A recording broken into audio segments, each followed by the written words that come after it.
Hello guys, in today's video we're going to talk about how to get a refund from Bluehost.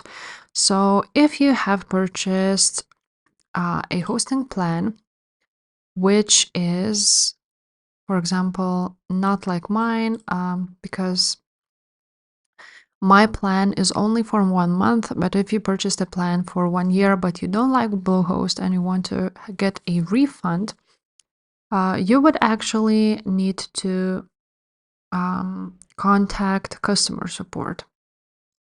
Because if we go to their knowledge base and search for refund policy, now as you can see, if you cancel within 30 days, between these days, you may request a full refund on all hosting services for new signups only. So if you just signed up and there are no 30 days, then you can actually get a refund.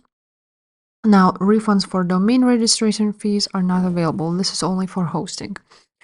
After 30 days, renewals are not refundable and are not qualified for prorated refund.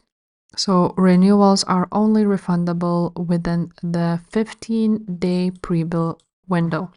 So yeah, so it's not refundable if it's after 30 days, but you can actually go ahead and chat with them and message them, and maybe they will agree to give you a refund. So yeah, just contact the support, and if this video was helpful, please leave a like, subscribe to the channel, and I will see you next time. Bye.